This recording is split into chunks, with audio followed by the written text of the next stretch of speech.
বন্ধুরা, আমি ঝিলের পাড়ে আছি। ঝিলের পাড়ে আমার এই যে নারকেল গাছ বড় হচ্ছে, এই যে বিরাট ঘোড়ার গাড়ি, এটা অনেকবার দেখিয়েছি। এই যে আছে ওই পাশে রিক্সা, এখানে এই যে ফুল গাছ, এই যে ঝিল, বক উঠছে, এখন সন্ধ্যা, বকগুলো উড়ে উড়ে বেড়াচ্ছে। শেষ ঝিল থেকে মাছ খাওয়া শেষ দিনের শেষে যা জুটে তার চেষ্টা করছে তারা খেতে। দূরে ওখানে একটা ছোট্ট দ্বীপের মতো, ওই পাশটাও খুব সুন্দর। এখানে আমার এই যে দোলনা একটা নতুন লাগানো হয়েছে, এখানে এই যে রিক্সা, এই যে দোলনা, দোলনাটাকে লাগিয়েছি কিছুদিন আগে দোলনাটা লাগানো হয়েছে। এখানে যারা আসবে তোমরা এটা এনজয় করবে, আশা করি ভালো লাগবে। একদম ঝিলের পাড়ে বসে দোলনা, রিক্সা, ঘোড়ার গাড়ি, টংঘর বেশ কিছু আছে। তার পাশেই আছে কদম মঞ্চ, ফেমাস কদম মঞ্চ। বসার জন্য নতুন নতুন বেঞ্চ করে দিয়েছি এখানে। এরই মধ্যে বেশ কয়েকজন এসে বেঞ্চে বসেছেও, দেয়ালেও বসেছে, হেলান দিয়ে গল্প করুক। তারা তাদের হাঁসগুলো আপন মনে বিচরণ করছে, ঘাস খাচ্ছে। কিছুক্ষণ আগেই এগুলোকে আমি পুকুরে দেখে এসেছি, তো এখন ডাঙায় উঠে ঘাস খাচ্ছে, তো ভালোই। এখন এই যে আমার ঐতিহাসিক আমার কদম মঞ্চ, এই কদম গাছ ধীরে ধীরে বড় হয়ে যাচ্ছে। কদম ফুল ধরেছিল, আবার আসতেছে কদম ফুল, মনে হয়। কি ব্যাপার?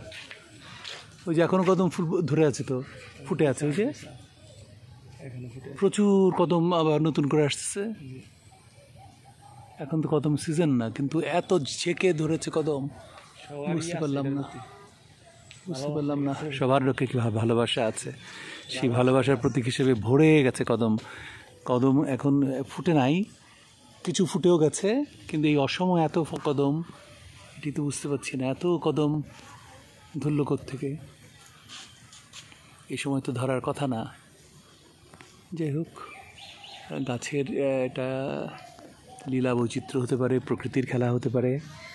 আমি এই যে রাস্তাটা করেছি নতুন, এই হাঁটার পথে কারো হাতে কোনো ময়লা থাকলে এই বিনে যেন ফেলতে পারে। ওই প্যাকেটটা ওগুলো ফেলে দাও এখানে। এই বাচ্চাদেরকে এখানে বসিয়ে মা অনায়াসে এটা সহ একটু দূরে যেয়ে ছবি তুলতে পারবে, সেই জন্য এটাই দেওয়া হয়েছে মিকি মাউস। এখানে গাছগাছালি, সুন্দর এই রাস্তা, একবারে অনেক দূর চলে গেছে রাস্তা। আর রাস্তার দুই ধারেই কলা গাছে বেশ কিছু কলা ধরে আছে। যখনই আসি তখনই অনেক কলা গাছেই কলার ছড়া দেখি। এবার তো এই একটা বলতে এই যে একটা ছড়া দেখতে পাচ্ছি, পাতার ফাঁকে লুকিয়ে আছে, নিজেকে রক্ষা করতে চাচ্ছে, অথবা খুব নতুন কিশোরীর লাজুক একটা নয়নে যেন সে পাতার ফাঁকে লুকিয়ে আছে। এখানেও একটা কলার ছড়া, এটাকে ঢেকে দেওয়া হয়েছে যেন দাগ না পড়ে, কলাগুলো ভালো হয়। তো আমি তো বলেছিলাম আরও কিছু ঢেকে দিতে, ওগুলো করো নাই কেন বুঝলাম না। আচ্ছা, এই সাইডে এইভাবেই আছে, এই সাইডে কলার গাছের ডান দিকে নতুন করে লাগানো হয়েছে সব তুলে, সেই জন্য এগুলো বড় হয়নি। আর বাঁদিকেরগুলো রয়ে গেছে। এই যে এখানে আছে, এখানেও কলার ছড়া বেরোচ্ছে। আমি বলেছিলাম, শোনো শাহিন, আর যেন বলতে না হয় নেক্সট টাইম। হ্যাঁ, এগুলো ঢেকে দিতে হবে। ওই যে সামনে এই যে এটা ওভাবেই পড়ে আছে, ম্যাচিওর হয়ে গেল, এটাকেও ঢেকে দাও। আমি তো ওই দিন বলেছিলাম এগুলো, এই গাছ বড় হয়ে যাচ্ছে।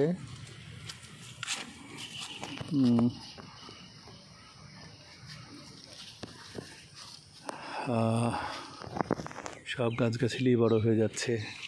এই যে গাছ, নারকেল গাছ, একটার পর একটা বেশ কিছু নারকেল গাছ আছে। এখানে কলা গাছ আছে, এখানে 15-20টা নারকেল গাছ আছে এই সাইডে, আর ওই সামনের দিকে আছে আরও 20-25টা। এইগুলো এতদিন ঢেকে ছিল, কিছুই দেখা যায়নি। এখন নতুন করে রাস্তা করার সুবাদে সবগুলোই দেখা যাচ্ছে, এতদিন দেখাই যায়নি। এখানে লাল জাতের কলা গাছও আছে, কিন্তু কোথায় যে লুকিয়ে আছে ঠিক বুঝতে পারছি না। ধরেছিল 2-3 বার, এখন আর দেখতেই পাই না। এই যে নারকেল গাছ আছে বেশ কিছু, একটু পরপরই নারকেল গাছ, এগুলোকে এতদিন দেখতেই পাইনি আমি আসলে। যাই হোক, তোমরা সবাই ভালো থাকো, সুস্থ থাকো, আমাদের জন্য দোয়া করবে, আমরা যেন ভালো থাকি, সবাই মিলে যেন ভালো থাকি, বাংলাদেশের সবাই যেন আমরা ভালো থাকি। আল্লাহ হাফিজ।